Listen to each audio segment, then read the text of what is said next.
for joining us. I also want to thank all of the people who work with Jennifer to make this show happen. I want to thank Susan Beck for her help, and also Roscoe Pallenberg for his help. The Odes of Horace, translated by David Ferry, are our focus today.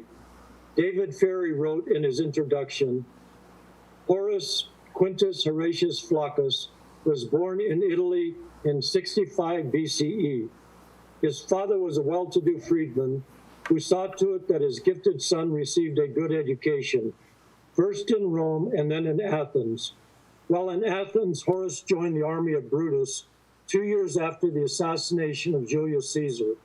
He became a staff officer and fought by his own account not very valiantly in the Battle of Philippi, where Octavian, later to be the Emperor Augustus, and Mark Antony defeated Brutus. After the fighting, Horace went to Rome and secured a position in the treasury, and after some time under the sponsorship of the poet Virgil, he was received into the literary circle around Octavian and his chief advisor Maecenas.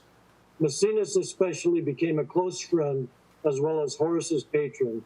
It was he who gave Horace's villa, the Sabine farm, in the countryside a few miles from Rome. Horace died in 8 BCE. The definition of the ode from the Poetry Foundation is, quote, a formal, often ceremonious, lyric poem that addresses and often celebrates a person, place, thing, or idea. Its stanza forms vary. The Greek or Pindar, circa 552-442 BCE, ode was a public poem, usually set to music, that celebrated athletic victories. Horatian odes, after the Latin poet Horace, were written in quatrains in a more philosophical, contemplative manner. There are also the Sapphic odes, which are more complicated, and later the odes of the English Romantic poets, end of quote. David Ferry wrote, in these translations, I have tried, generally speaking, to be as faithful as I could be to Horace's poems. English, of course, is not Latin, and I am most certainly not Horace. Every act of translation is an act of interpretation. That's something that Jennifer talks about a lot, about how often these are interpretations. And every choice of English word or phrase, every placement of those words or phrases and sentences made in obedience to the laws and habits of English, not Latin, grammar, syntax, and idioms, and every metrical decision made in obedience to English, not Latin, metrical laws and habits reinforce the differences between the interpretation and the original. Sometimes my translation reflects the way I've heard the rhythms of the Latin of this or that line or passage, and sometimes a whole poem will be set in a meter, which is a kind of allusion to a Latin meter. But I have not tried systematically to reproduce or imitate the Latin meters of these odes, since English meters are so different. I have tried to represent in a general way Horace's formal variety by working in a variety, but by no means a wide variety, of combinations of metrical lines, mainly pentameter lines, although occasionally trimeter or hexameter, but the basic foot always remains iambic, with rather frequent anapestic and with some trochaic substitutions, end of quote. I, like the evenness of the cadence of the elemental nature of Horace's poems. The commonplace things he dealt with are the same things we go through centuries after he wrote. We have different gods than the classical Apollo, Venus, and all. I have tried hard to not include the poems on imperial Rome, conquests, slaves that existed in Horace's time, the time of Augustus's reign. These poems are lessons in love, hunger for love, gratitude, praise, common threads, true then, true now. Covet not. Be thankful for what you have. To Licinius, he writes, quote, that man does best who chooses the middle way.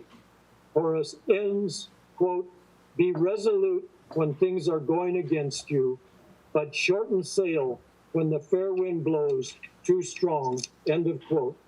The magnificent readers are, in order of appearance, John Towey, Corinne Conley, Valerie Elson. Here's John Towey. Thanks, Harry. Listening to all those different kinds of poetic lines, almost all of the poems, I'm going to read, believe it or not, 5, 6, 7 poems, pretty short, most of them, but most of them are in iambic pentameter.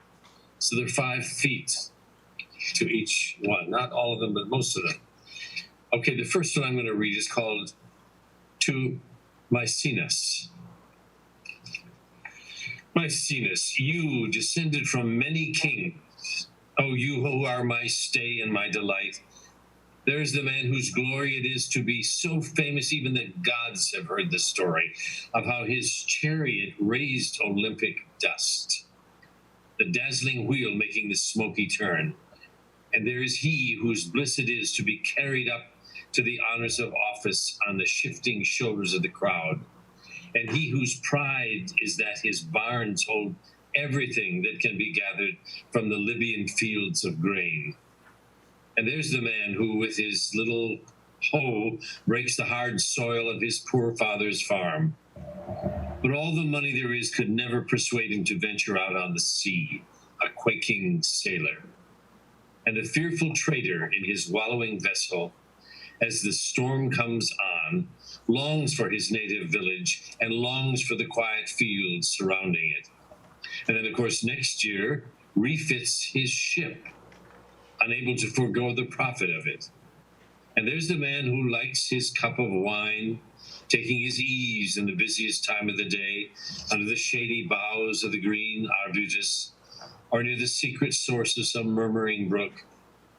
There are those who love encampments and love the confused music of trumpet and clarion sounding together, and are in love with the wars their mothers ate. And all night long, out in the bitter cold, if his faithful dog had startled up a deer, or if a wild boar had broken through the snare, the hunter waits, forgetful of his bride. All night, the bride at home waits for the hunter. That's To Maecenas, his mentor. Oh, wait a minute, there's more, I'm sorry. There's 2 more quatrains. What links me to the gods is that I study to wear the ivy wreath that poets wear. The cool sequestered grove in which I play for nymphs and satyrs dancing to my music is where I am set apart from other men. Unless the muse Euterpe takes back the flute, or Polyhymnia untunes the lyre. But if you say I am truly among the poets, then my exalted head will knock against the stars. What a great last line. Okay, this next poem is called To Virgil. How should this grief, am I loud enough so you can hear me? Everybody says it's okay? Okay. How should this grief be properly put into words? Melpomene, to whom the Father gave the voice that to the music of the lyre flows out in mournful measure, teach me the art. Can it be true that Quintilius lies in the sleep that goes on without ever ending? Where then will justice and faith, the sister of justice, and decency and truth that needs no ornament, find his equal? Virgil, many are they who mourn for him, but none like you who mourn so ceaselessly. Your pious grief, alas, can never persuade the gods to alter the terms that gave him life. Suppose that you were able to play the lyre even more skillfully than Orpheus played it, causing the very trees to listen to him. What good would it do? Could the music restore blood to the veins of the empty shade of one who has died? How could the music persuade the god to open the door he has shut, and shut once and for all, the god whose horrid wand shepherds the dead to where they are going down there to be shut away. It is hard, but all of this must be endured. And by endurance, what can never be changed will be at last made easier in the heart. Now, to Lydia. It happens less and less often now that you wake up to hear the sound of gravel thrown against your shuttered windows in the night. It's very seldom now that you can't sleep the whole night through. There used to be a time the hinges of the door to your house moved ever so easily back and forth. Not anymore. It's very seldom, Lydia, now that you can hear a lover out in the dark complaining. Oh, Lydia, Lydia, why are you sound asleep? Well, all night long I suffer in the alley. You're going to have your turn out there alone. Old crone in the nighttime alley weeping over your faithless boyfriends, while the north wind coming down from the Thracian cold blows ever louder and louder to the dark of the moon. An ulcerating lust, such as the lust that tortures the mare in heat, tortures your heart. Out there in the night, you'll moan that all of the young men prefer the lustrous ivy and lustrous myrtle to the withered leaves that winter's companion, the cold wind, causes to scatter, and scrape along the alley. That's to Lydia. To praise Elias Lamia. Do you know if I'm pronouncing that right, Harry? His name? Yeah. It's only 4 quatrains. Because the muses favor me and love me, as far as I'm concerned, let the wild winds carry all sadness and trepidation far away. Who cares what king in some cold country scares us, or what some other king or would-be king himself is scared of? Who cares about these things? Oh, muse who loves the fountains, help me to fashion metrical garlands to celebrate my friend, whose virtues are a cause for celebration. Without your help, our praises are as nothing.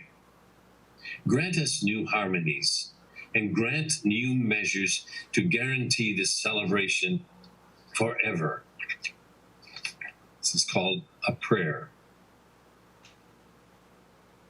What shall I ask for from the god Apollo, as on his day I pour the new wine out, here in his temple at the petition time, neither for gold nor Indian ivory, nor for the lavish harvests of Sardinia, nor for the herds of grazing cattle that make the Calabrian landscape such a delight to see, nor for the fields whose edges of Liris River grazes upon as it quietly moves along.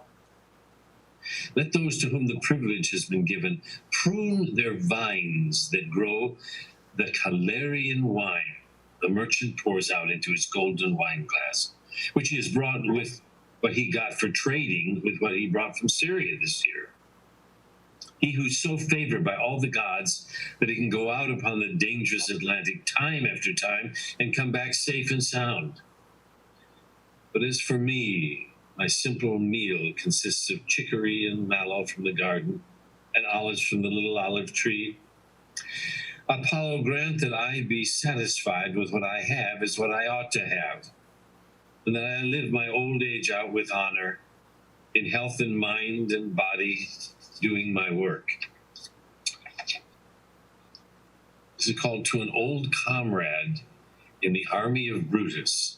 And we heard that Harry said he was with that group that attacked Brutus. That attacked Julius Caesar. It's called To an Old Comrade in the Army of Brutus. Dear friend who fought so often together with me in the ranks of Brutus in hardship and in danger, under whose sponsorship have you come back a citizen again beneath our sky? Pompey, who drank together so many times, we drank together so many times, and we were together in the Philippi fight, the day I ran away, leaving my shield, and Mercury got me out of it. carrying me in a cloud, in a panic, right through the enemy rage.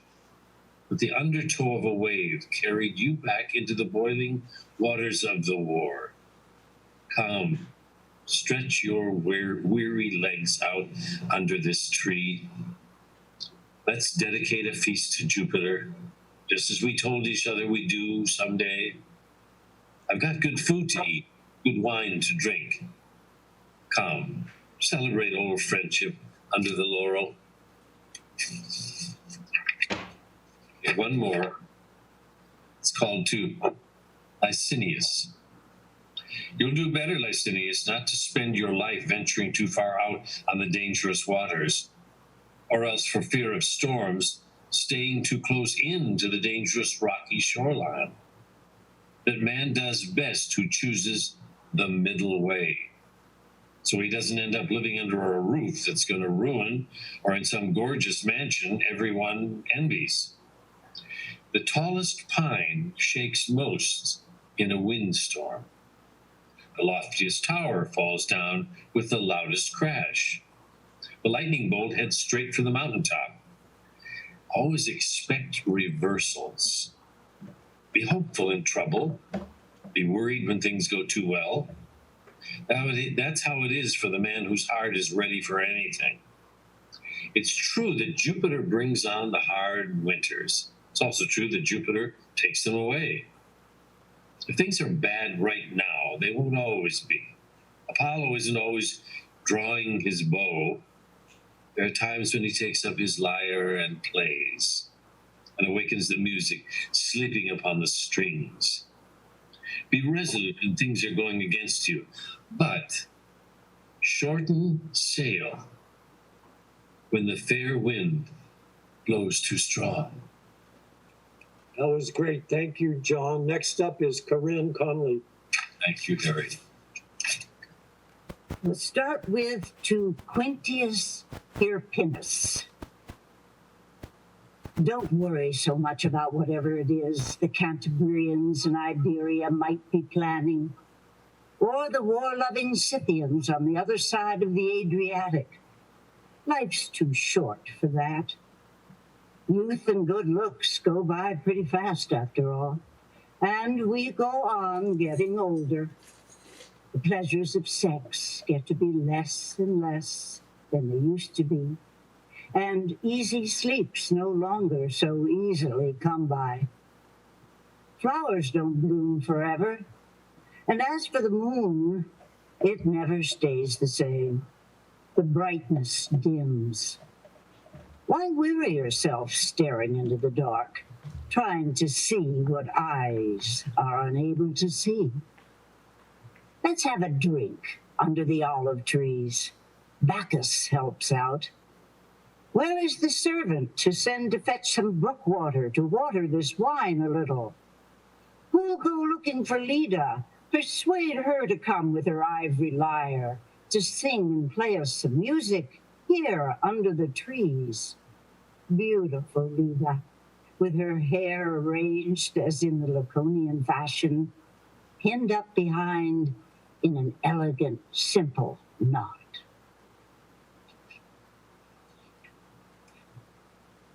To Posthumus. How the years go by. Alas, how the years go by. Behaving well can do nothing at all about it.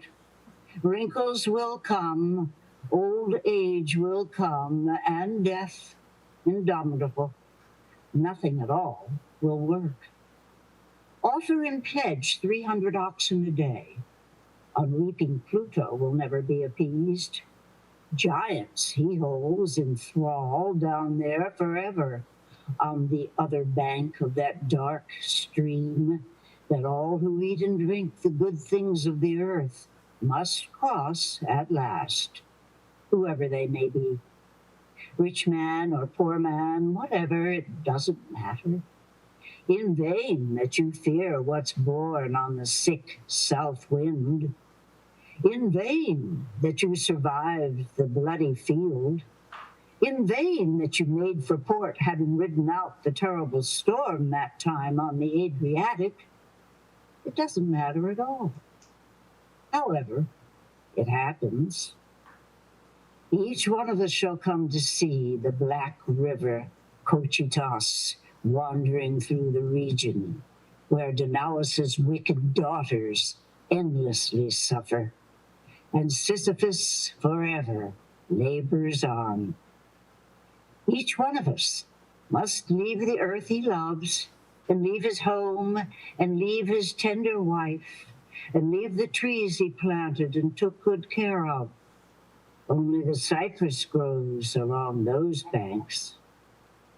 Your heir will drink the choice Cassiban wine you did not know that you were saving for him when you locked it up securely in your cellar. The wine he spills is priceless. It doesn't matter.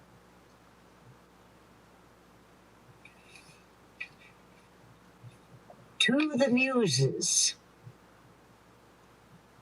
Come down from heaven, Calliope, and play upon the flute a lingering melody, or unaccompanied, sing in clearest voice, or accompanied by the strings of Apollo's lyre. Companions, do you hear her too? Or does some pleasing daydream play with me? Do I, as I think I do, wander upon a sacred landscape where the quiet sound of hidden waters can be heard and breezes stir? When I was a child, I strayed out to the slopes of Mount Voltore, out beyond the limits prescribed for me by my nurse, Leah. And when I tired of playing and fell asleep, why then the guardian doves spread over me a blanket of fallen leaves, and all the dwellers in the villages around, high Acherontia, Antia in the woods, and low Ferentum, were full of wonder. I slept so unafraid, covered with bay and myrtle, safe and sound from any harm, from any bears or vipers. These days I take myself, your child, O Muses, up to the lofty heights of my Sabine hills, or over to cool Praeneste, or Tiber's side, or sunny Bahia, wherever I choose to go. Companion of your waterfalls and choirs, I could go anywhere. I came away unscathed from Philippi and the falling tree, and the giant wave near Palinurus' head. So long as you are with me, I will gladly set foot on board as a fearless sailor on the furious Bosporus, or gladly wander over the burning sands of Syria, safely visit the inhospitable Britons, the Geloni with their arrows, the Scythians who drink the dawn, or the Concanians who are said to love to drink the blood of horses. It is you, O Muses, who refreshed our Caesar with waters of some cool Pierian grotto. Having sent away his weary troops to settle in their towns, he took his ease. You goddesses who give the gentlest counsel and take delight in having given it, you know the story of how the Titans and their monstrous cohort were struck down by the lightning bolt of the god who rules the massy earth, the windy sea, all cities, and the realms of shadow underground. For he alone is final governor of the gods and men. That upstart gang waving their many hands brought horrifying war on Jupiter, and so did the brothers determined to pile up mountains, mountain on top of mountain, making chaos. Pelion on Ossa on Olympus. But what could Typhoeus do, or monstrous Mimas, Porphyrion grimacing, Rhotus or Enceladus, hurling trees torn up by the roots. What could they do against the chiming shield of Pallas Athena? Vulcan was there beside her, avid for victory. Juno was there, and Apollo, whose bow is ever ready at his shoulder. The god who bathes his unbound, flowing hair in the stream that flows out from the Castalian spring. The god who haunts the wood of Lycia and the hill on the Isle of Delos, where he was born. Strength without wisdom falls by its own weight. The strength that wisdom tempers, the gods increase.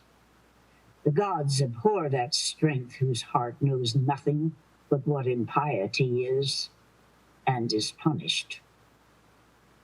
100-handed Geas has reason to know the meaning of what I say, and so has Orion, who sought to tempt the chaste goddess Diana. She therefore struck him down with her chastening arrow. Earth, lying upon their fallen bodies, groans and mutters in her grief for her monstrous brood. Sent down to ghastly Orcus by Jupiter's lightning. Nor has the fire finished eating its way through Aetna's innards yet. Nor has the vulture who watches over Tityos's tortured lust finished its meal of his liver. He who sought to take Proserpina still lies in chains.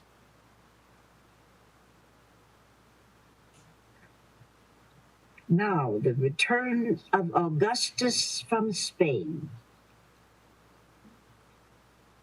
It is said of Caesar that, like Hercules, he sought his fame at the risk of seeking death. And so he did. And now, triumphant, he comes home from Spain to his household's joyful welcome. Having made grateful sacrifice to the gods, his wife comes forward to greet her unequaled husband, and then the sister, and decked with grateful garlands, the mothers of virgins and of the young men whom the victory in the war has spared. May you youngest boys and girls, now celebrate the day of his return with decorous hymns. Let there be no ill omens in your song. This day will be a festive day for me. No longer will I fear a civil war, nor other cause of violent, bloody death. Caesar is in command of all the earth. Go, boy, bring garlands and perfumes too, and bring a bottle of the vintage wine that dates from the time of the Marsic War, if there be any that has survived the marauding Spartacus. Go ask Neaera, she who sings so well, to bind her chestnut hair up in a knot and hurry to be with us. If the old doorkeeper won't let you speak to her, then give it up. In the days of my youth, in Plancus's consulship, I never would have put up with such a thing. But now my time of strife and faction is over. My white hair calms my warfare-loving spirit.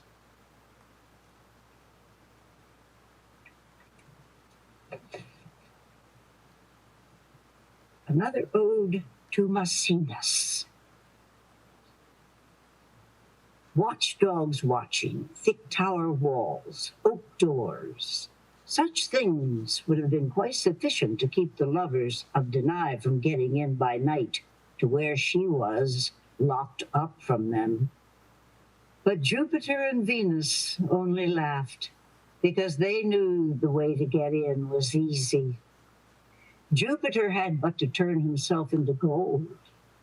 Gold loves to get itself past sentinels, and loves to make its way through solid rock.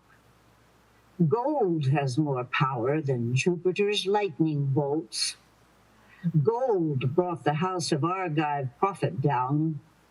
Gold given by Philip of Macedon opened the gates of cities and made its way beneath the thrones of mighty kings, and thus their thrones fell down.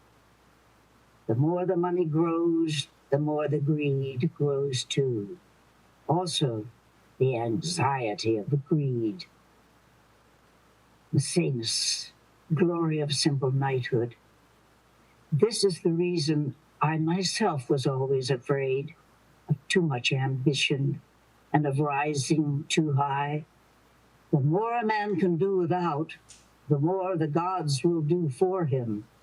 So, empty-handed, deserting the camp of the rich, I seek the camp of those who ask for little. And thus I am a more impressive master of all the wealth I happily have contempt for, than if I were that poor thing bewhittled by his riches, hiding away in his storehouse everything garnered from the rich Apulian fields, his peasants till. The splendid lord of riches of Africa mistakenly thinks he's better off than I. My little farm, whose crops I'm certain of, and my little quiet stream of pure brook water. I don't have hives of beeves from Calabria busily making their honey just for me. I don't have jars of rare Laostriagonian wine slowly maturing itself only for me.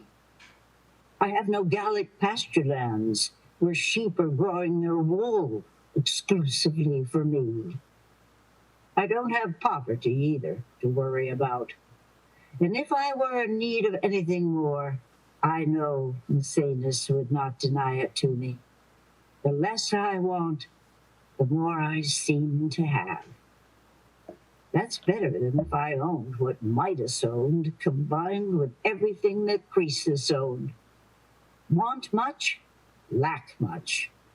That man has just enough, to whom the gods have given just enough.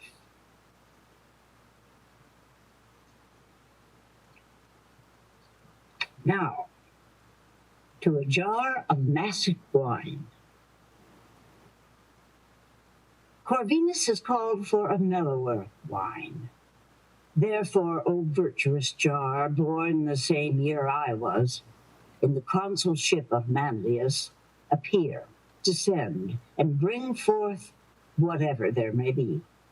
Laughter or quarrelsomeness, sleepiness, or the complaints of dejected lovers, whatever it happens to be. The grapes were gathered for to make this Massic, matured to be just right for some special occasion. Soaked in serious studies though he be, Corvinus is not averse to the pleasure of wine. Old Cato, the stern and righteous, it's said, was accustomed to use this pleasant means to warm himself up. Your gentle discipline encourages the dull to be less dull than usual. And Bacchus, joyful deliverer, reveals what the sober wise man really meant to say. You bring hope to the despairing heart, and you give courage to the poor man, so he's neither scared of tyrants in their crowns, nor soldiers brandishing their scary weapons. Bacchus attends thee, and Venus, if she's willing, and torchlight, and the Graces dancing together, until the moment the returning sun puts all the stars to flight, and the party's over. That was fabulous, Corinne. Thank you very much. And our next reader is Valerie Elson. To Bacchus. Where is it? Where am I going to, Bacchus? Where are you taking me, filled as I am with the god? What are the grottos? What are the groves? Oh, where am I going to? Altered in mind. Where? What are the caves where the echoing sounds of my music rehearses to celebrate Caesar, singing his glory among the stars in the sky, and at Jupiter's table, singing the praise of Caesar's newest deed, as yet unsung by any other singer, as when a sleepless, lone Bacchante stands gazing across the ranges, stupefied at shining, snowy Thrace, and Hebrus there, and Rhodope, almost untroubling on. So, like Bacchante, in amazement, I, transfixed, stand gazing at the lonely groves and river banks I wander near, O you who rule the Nadad and the Bacchantes, who uproot whole trees with their bare hands and hurl them. I shall speak nothing mean or ordinary, nor what is only mortal. Joyful is the fearfulness of following the God, wearing the vine leaf garland as my sign.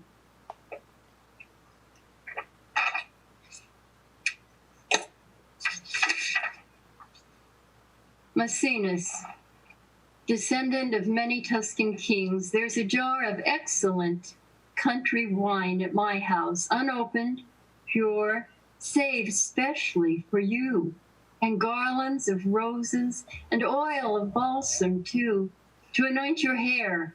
When you come to visit me, give up for a time the pleasures of the rich in the smoke and noise and excitement of the city. Sometimes it is another kind of pleasure for the rich man to pretend to be a poor man, to sit at the poor man's table and share a meal in the poor man's simple house. How by such means anxiety may be calmed in the peace and quiet of such a fantasy. While Leo burns in the midnight sky, and the lesser dog star rages, and Cepheus, the father of Andromeda, shows forth. It is the season when the sun brings back the days of drought and heat, the days when the weary shepherd and his weary stock seek out the riverbank and the shade of the grove, and not a breath of air stirs in the scene. Your mind, I know, is occupied with what concerns such men as you about the state, the things the Cirrus might be planning, or the Bactrians once ruled by Cyrus, or the troublesome Scythians tribe on the river Don. It is wise of the god to conceal in the dark of the future whatever it is that is going to come to pass. The god is amused at our anxieties. Take care of the things you need to take care of today. Everything else is as if born on the Tiber. One day the river flows along as calm and peaceful as can be, down to the sea. The next day carrying with it rolling boulders and huge thorn-loose tree trunks and drowning beasts pawing the food, and the houses swept away while all around the mountainside and forest sound with the echoing noise of how the storm transformed the quiet stream from what it was. Happy the man who has earned the right to say, I've lived my life. There may be storms tomorrow, maybe fair weather. Nobody knows for sure. What I have had in the past cannot be taken away from me now. Fortune, who loves to play her cruel game and plays it over and over, can do what she likes with me or anyone else. I'll praise her while she favors me, but when, as she prepares to fly away, I hear the rustling of her wings. I'll yield my luck and wrap myself in a garment, in my knowledge of who I am and what I've been, and freely welcome honest poverty, who has no gifts to give. Let the storm come on, let my little boat shudder and plunge in the turbulent sea. I will not do as the voyaging merchant does, and cravingly pray and bargain and pry with vows to the gods to save my goods. I'll ride the storm out, and perhaps at last, with the help of heavenly twins, Castor and Pollux, under those fortunate sign, the storm subsides, and the clouds disperse. I'll sail, carried by clearing breezes, safe into port. To Augustus, custodian of the people who descend from Romulus, the grandeur and the founder of the city you have promised to return to, O blessed guardian, shine upon your country, for then the Roman day will be more pleasant, the sunlight brighter. Then it will be like spring. Rome longs for Caesar's return, the way a mother longs for her son's return to his parents' home. Day after day, she stands upon the shore. She prays and utters vows and tries to read the omens of the weather and the gods. She never turns her face away from the sea. When Caesar is here, the oxen peacefully browse across their pastures. Prosperity and Cirrus nurture the crops. The dangerous seas are safe. Faith shuns corruption. The private home is chaste. Both custom and law see to it that it is so. Mothers are praised for the likeness of various sons. To virtuous fathers, punishment for a crime is sure to come hard on the heels of that crime's commission. While Caesar lives who fears the Parthians, by the outcome of the war over in Spain, who fears the ice-cold Scythians, who fears the threatening bearded tribes of Germany. Men go about the business of their vineyards, peacefully training their vines to marry their trees. Then, as the sun goes down, they go to their houses and to their suppers and the second course. At the libation time, they offer up their prayers to you as to their household gods, just as the Grecians used to offer up their prayers to Castor and to Hercules. Oh, blessed guardian, grant that there may be long-lasting holiday for Italy.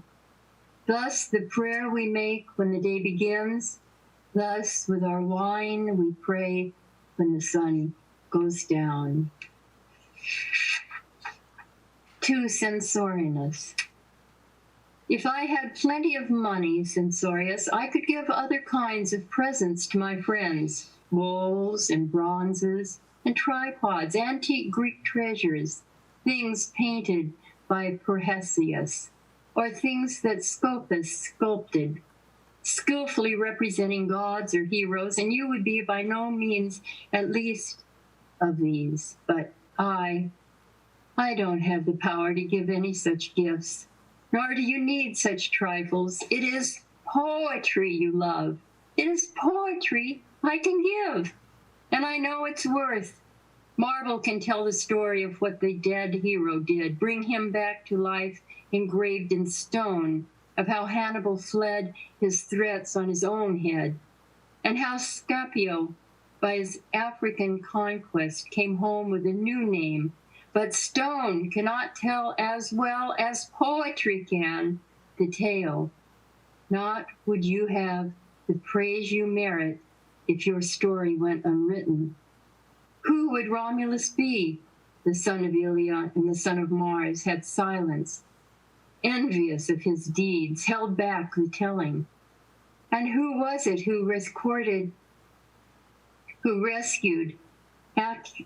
Ericus from the Stygian waters of oblivion and brought him safe ashore on the blessed isle? It was poetry rescued him. Poetry forbids that he who deserves our praise will be forgotten. The blessing of the muse is on the hero's head. Thus, Hercules, an honored guest, is welcome at Jupiter's banquet table, and the shining stars, the brothers Castor and Pollux, quiet the waters, and the storm-stricken vessel makes its home to port, and over the woodland, festival Bacchus presides wearing his crown of ivy, all promises having been kept. That was fabulous, Val. Thank you very much. Thank you, everybody. Val, John, Corinne, for your precise and eloquent storytelling. And we have about 10 minutes left, so let's just go around. I'll just say one or two things, then we'll go with John and Corinne and Valerie. What hit me was just some of the early poems that John Towey read, the one to Licinius about moderation. As we all know, moderation was the Greek term and temperance was a Christian one, but that's also the heart of the Bhagavad Gita. Moderation is the key to one's life. And then the other thing which meant a lot to me was in a poem that John also read to Virgil, where he said, but all this must be endured, and by endurance, what can never be changed will at last be made easier in the heart. I mean, those of us who have suffered grief, that's a little bit consoling. And then finally, I will just say something about the ending there, where the last poem that Valerie read, To Censorius, that ecstatic praise and love of poetry, which we see so little of in our country. I mean, regardless of which side you're on in our country, Republican, Democrat, or even a Libertarian or Independent, have any of you ever heard any one of the people who are running talk about the arts or about poetry in particular? So, we as poets and we who love poetry, it's up to us to keep, lighting that single flame, which all of you who read today and also Phoebe and Jim have done so magnificently. So I will, that's my one penny. So John, you started this all off and you have a great sense of reading and understanding of poetry. What do you feel about the poetry of Horace? Well, I just love the translator. He just gets to the essence of what Horace wanted. What is his name again? David Ferry. And if you're interested, I discovered him. Most of us, who studied literature in college years ago, we go back and we study the Greeks and then up through English. And so I just discovered Horace. I had read Aeneid by Virgil before, but David Ferry wrote, he did 4 books of translations, among others, 2 on Horace and 2 on Virgil, and they were both given glorious reviews in the New York Review of Books and in the New Yorker. So if you're interested in looking up those, just type those in. But go ahead, John. Thank you. And how do you spell his name? Is it Ferry? Yes. Yeah, I'm sorry. I feel just stupid not knowing him because he's so brilliant. The thing that I captured me when I felt like I was back there with him. He's so personal that I felt, back in those times. I mean, he's so personal. And the thing you brought out, that you even mentioned it. I mean, it was a maritime society, and that's how they made their money on the seas of the world. Be resolute when things are going against you. This is to Licinius, and it's you said this too, but I never think in terms of sails. I mean, that's how they got around with sails. But then he does this beautiful thing. He says, "But shorten sail when the fair wind blows too strong." I mean, what great advice is that? Especially what we're going through today, too. Hello. I mean, yeah, that's what we're all doing. We're shortening our sails. I've just never heard it put that way, but it is so beautiful and so, I imagine they just said that all the time back in the maritime. Today we are actually being resolute in times of hard times. and things are not really going that good. So No. the fair winds will blow again, hopefully soon. But That'd be nice. I agree with exactly with what you said. And I don't know about you, John. I know you have such a love and devotion for Richard Wilbur. But one thing I noticed is that it's comforting to read blank verse, iambic pentameter.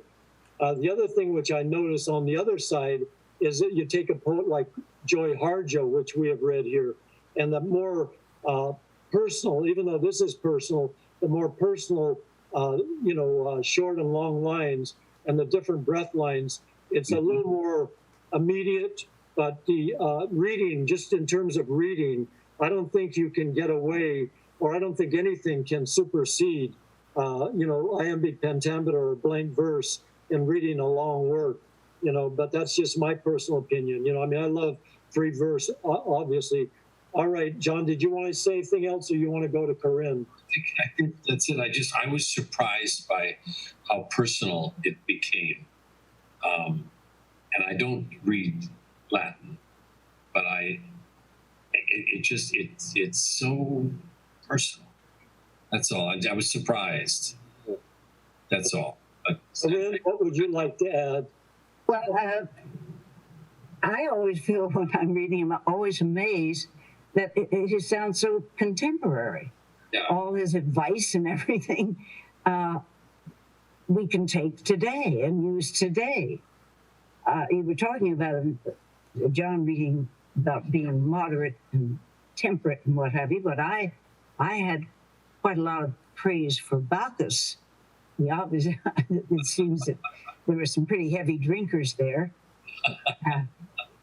And perhaps you gave me those poems on purpose. Enjoy that. And I just enjoy reading whenever he mentions Germans or Britons, people that we deal with at the moment. And it seems like he's talking about them as we might, what do you call the heavy bearded Germans threatening or something? There's, and the inhospitable Britons. Mm-hmm. It's strange. You kind of get a feeling of, what it was like living there. It was very much like we are today, I guess. Our personal connections and how we deal with one another in different countries and what have you. Yeah. And also love. How he loves a woman. She won't let that door swing open for him anymore. Whatever one's going through too. Yeah. Yeah. Valerie, what about you? What would you like to add? Well, I think it sounded a lot like the times we're going through now. In many, many ways, we'll all agree, I think. I write at the moment. I can't go back to I couldn't really tell you which poem it was, but the one that I read, one of the ones that I read, I felt it sounded as though it was written today. And at this time in the afternoon, I usually take a nap. There you go. Well, I wonder, Horace wrote, or I think all the Romans and Greeks wrote about things that happened. I don't know if Joy Harjo is, I wonder, as our poet laureate, she should be chronicling, what's happening to us now. But you never read anything like that. You never read any poetry about what is happening in the world today. Maybe you do. I don't realize it. I think when it's all over, there'll be poetry about what's going on, and what happened here, which we're so in the middle of it right now. Yeah. I can even be heard? No. Yes, you're here. Yes. I heard. Okay. Yeah, because we've in the Great Quill Society that I belong to, we've been prompted to write about our feelings about the pandemic and how we're reacting I just like wait a little bit.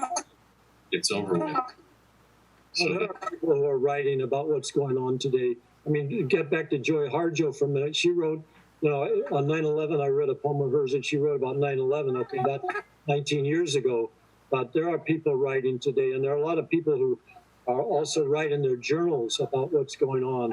And so, we don't see it all, but it's being written about. We have. That's right. Yes. In another century, they'll be reading probably all these poems that we are not aware of at the moment. did you say, Harry, did you say that she wrote about 9/11? Did she write when it was right when it happened, or did she give it some breathing room before she laid it down in?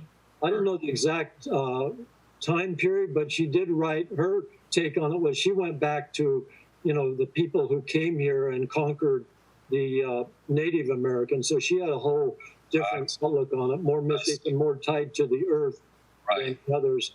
All right, it's 11:59, and you all did just such a magnificent job. Every time we do one of these, we've done Akhmatova, we've done HD, Joy Harjo, we brought in magnificent poets like Jim and Phoebe, among others. But I'm always so lifted up by, the work that the readers, you three, and then the two observers have done for us. It's so important to just keeping the creative spirit alive. And that's the end of our show. Thank you all very much. And here's Jennifer. Harry. Makes it all happen.